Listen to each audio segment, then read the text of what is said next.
আমরা যারা ছাদে বাগান করি বন্ধুরা, বিশেষ করে সবজি বাগান করি, সবজির গাছ ফলাই, আমরা গাছে যখনই ফুল আসতে দেখি তখনই আমরা খুব খুশি হয়ে যাই। কারণ আমরা জানি গাছে ফুল এসেছে মানেই এবার সেই ফুল থেকে আমরা বিভিন্ন রকমের সবজি পাবো। তো আমরা খুবই খুশি হয়ে যাই। কিন্তু একটা সমস্যা আমরা দেখতে পাই, ফুল আসার পর আমরা দেখি যে সেই ফুলের বেশিটাই ঝরে যাচ্ছে, সেই ফুল থেকে আমরা আশানুরূপ সবজি পাচ্ছি না। তার একটা বড় কারণ বন্ধুরা সঠিক সারের অভাব। ফুল আসার পর ঠিক কোন সারটা দিলে ফুলগুলো থেকে খুব সুন্দর সবজি হবে এবং ফুল একটাও ঝরবে না, প্রচুর পরিমাণে সবজি পাবো, সেটা আমরা অনেকেই জানি না। তাই আমরা সঠিক সারটা সেই সময় গাছে প্রয়োগ করতে পারি না। আজকে আমি সেই বিষয়েই বন্ধুরা বলবো, ফুল আসার পর কী সার প্রয়োগ করবেন যাতে একটাও ফুল ঝরবে না এবং খুব সুন্দর আপনি সবজি পাবেন। আমি অভিজিৎ আর আপনারা দেখছেন গার্ডেনার অভি চ্যানেল। আমরা বন্ধুরা ছাদে অনেকে ফুল গাছও করে থাকি, আমিও সবজি গাছের সঙ্গে সঙ্গে ফুল গাছও করে থাকি।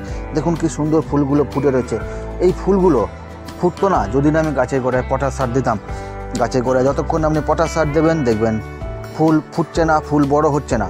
সেটা সবজি গাছের ক্ষেত্রেও পটাশ প্রয়োজন, আবার ফুল গাছের ক্ষেত্রেও পটাশ প্রয়োজন। পটাশ একটা অপরিহার্য অঙ্গ, সুতরাং পটাশ আমাকে গাছে প্রয়োগ করতেই হবে। বন্ধুরা, আমরা বাড়িতে কলা খাবার পর অনেকে কী করি, এই কলার খোসাটাকে ছুঁড়ে ফেলে দিই।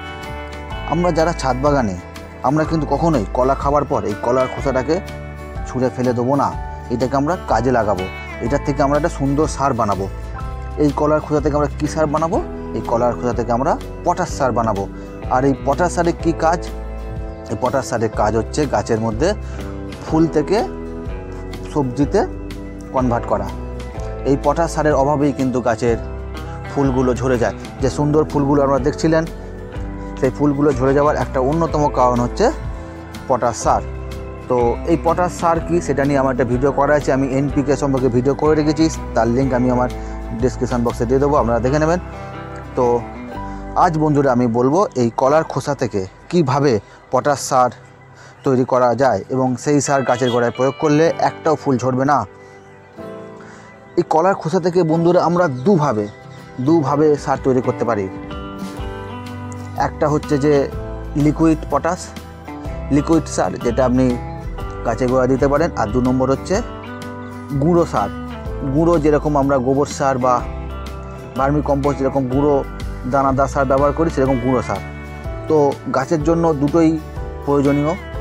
তো আজ আমি 2 রকম সারই আপনাদের বানিয়ে দেখাবো কলা। বন্ধুরা, সবার প্রথমে আমি বলবো কলার খোসা থেকে গুঁড়ো সার কীভাবে তৈরি করবেন। প্রথমে কলা খাবার পর এই যে কলার খোসাগুলো দেখছেন, কলার খোসাগুলোকে এরকম কাঁচি করে আপনারা ছোট ছোট টুকরো করে নেবেন। দেখুন বন্ধুরা, কলার খোলাগুলোকে আমি ছোট ছোট টুকরো করে নিয়েছি। এবার এটাকে আমি 15 দিন মতো রোদে ভালো করে শুকনো করব, একদম শুকনো কালো হয়ে যাবে।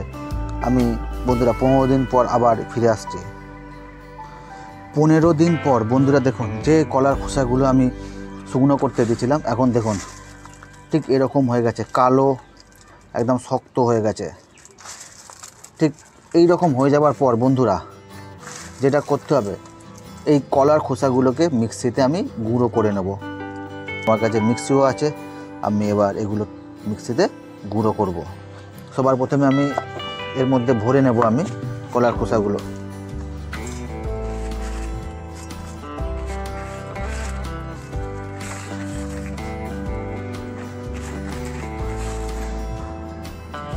দেখুন পুরো ভরে গেছে। এবার আমি মুখটা বন্ধ করে দেব।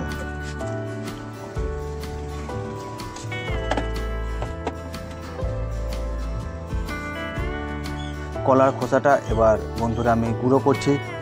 দেখুন আমি মিক্সি চালু করছি।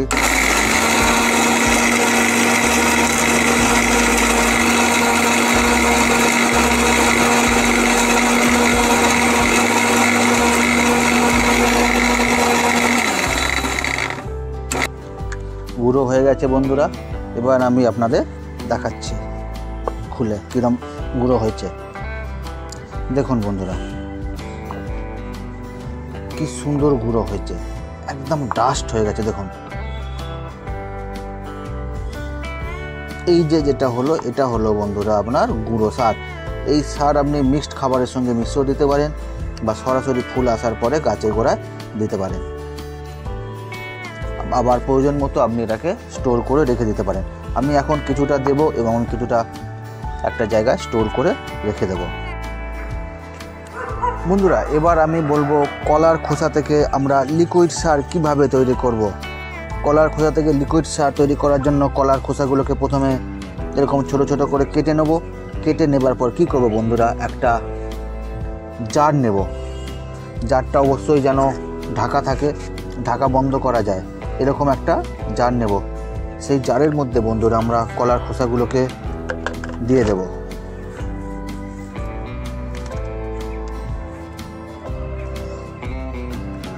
দেখুন, জারের মধ্যে আমি কলার খোসাগুলো দিয়ে দিয়েছি। এবার এর মধ্যে আমি জল দেব। কতটা জল দেব বন্ধুরা, আমি হাফ মগ জল দেবো। এটা 1 লিটারের মগ, আমি হাফ মগ দেবো, মানে হাফ লিটার জল দেবো আমি। দেখুন আমি দিয়ে দিয়েছি জল। দেখুন জলটা একদম পরিষ্কার চকচকে করছে। এইভাবে আমি বন্ধুরা 3 দিন এটাকে ভিজিয়ে রাখবো। 3 দিন পর দেখবেন আপনার লিকুইড সার তৈরি হয়ে যাবে। এইবার জল দেওয়ার পর আমাদের একটা কাজ আছে। আমরা কি করব, জল দেওয়ার পর বন্ধুরা কিছু একটা করে এটাকে ভালো করে নাড়িয়ে দেব। এইভাবে আমি এটাকে একটু ঘুরিয়ে দেব। ঘুরিয়ে দেওয়ার পর আমি এটাকে মুখ বন্ধ করে দেব। এইভাবে মুখ বন্ধ করে আমি 3 দিন রেখে দেবো। আর প্রত্যেক দিন কী করব, প্রত্যেক দিন একবার করে মুখটা খুলে আমি একবার করে নাড়িয়ে দেব। এইভাবে প্রত্যেক দিন নাড়ানোর পর তৃতীয় দিনে কি করতে হবে আমি 3 নম্বর দিনে আবার বলবো। আপাতত এই যে আমরা লিকুইডটা বানাচ্ছি, এই লিকুইডটাকে কোনো একটা ছায়াযুক্ত স্থানে রেখে দিতে হবে, যেখানে বিশেষ রোদ্দুর পড়ে না। তাহলে 3 দিন পর বন্ধুরা ফিরে আসছি।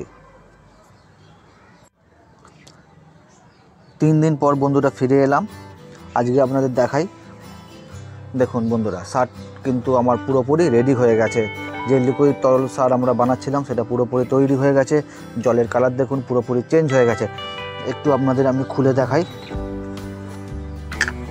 দেখুন কলার খোসা পুরোপুরি ডিকম্পোস্ট হয়ে গেছে এবং সমস্ত পুষ্টিগুণ এই জলের সঙ্গে মিশে গেছে। এবার কি করব, এবার এই কলার খোসাটাকে একটু ভালো করে নাড়িয়ে নেব। আমি ভালো করে নাড়িয়ে নিলাম। সার আমার পুরোপুরি রেডি হয়ে গেছে। এবার আমি কি করব, এটাকে এখন সরাসরি আমি গাছের গোড়ায় দেব না। প্রথমে আমি কি করব, এই তরলটাকে আমি ছেঁকে নেব। দেখুন আমার কাছে একটা মশারি ছেঁড়া আছে, আমি এটা দিয়েই সমস্ত কিছু ছেঁকে নিই। আমি আস্তে আস্তে এটা এই বালতির মধ্যে তরলটাকে আমি ছেঁকে নেব।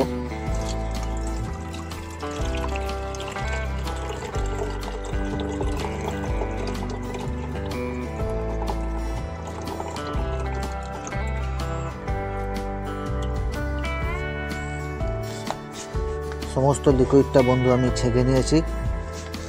এইবার এই যে কলার খোসাটা রয়েছে, এটাকে আমরা কি করবেন, আপনারা চাইলে এর মধ্যে আবার জল দিয়ে রেখে দিতে পারেন, বা চাইলে আপনারা এটাকে আবার কলার খোসাটাকে সরাসরি গাছের গোড়ায় দিয়ে দিতে পারেন। আমি এটার মধ্যে আবার জল দিয়ে রেখে দেবো এবং এর মধ্যে নতুন কিছু কলার খোসা আমি অ্যাড করে দেবো, দিয়ে আবার এটার থেকেই আমি আবার লিকুইড সার নেব। তো এটা তো গেল কলার খোসা। এবার যে সারটা আমরা পেলাম সেইটা সম্বন্ধে আপনাদের বলি।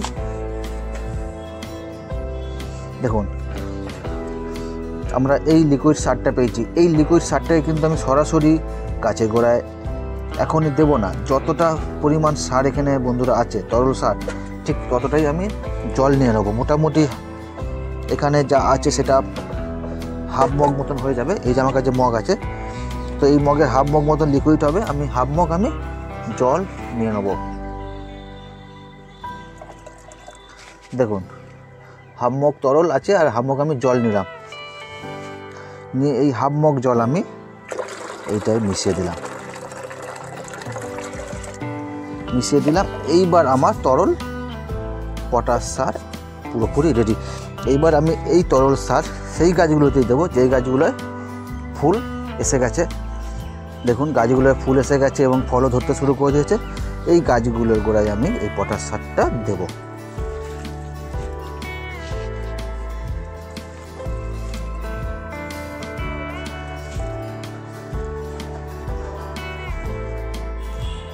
তাহলে বন্ধুরা দেখলেন, ছাদ বাগানে যদি এরকম সুন্দর ফুল পেতে চান বা প্রচুর পরিমাণে সবজি পেতে চান, তাহলে অবশ্যই এই লিকুইড পটাশ সার, যেটা সম্পূর্ণ জৈব উপায়ে তৈরি, সেটি গাছে ব্যবহার করুন। আপনারাও খুব সুন্দর ফুল পাবেন এবং সবজিও পাবেন। যেহেতু এটা পুরোপুরি জৈব সার, সুতরাং এটা দেওয়ায় গাছের কোনো ক্ষতি হবে না, গাছের খুবই ভালো হবে। আপনারা বেশি পরিমাণে এই কলা থেকে জৈব উপায়ে পটাশ বানিয়ে গাছে প্রয়োগ করুন। তাহলে বন্ধুরা, যদি ভিডিওটা ভালো লেগে থাকে অবশ্যই চ্যানেলটা সাবস্ক্রাইব করে নেবেন। ধন্যবাদ।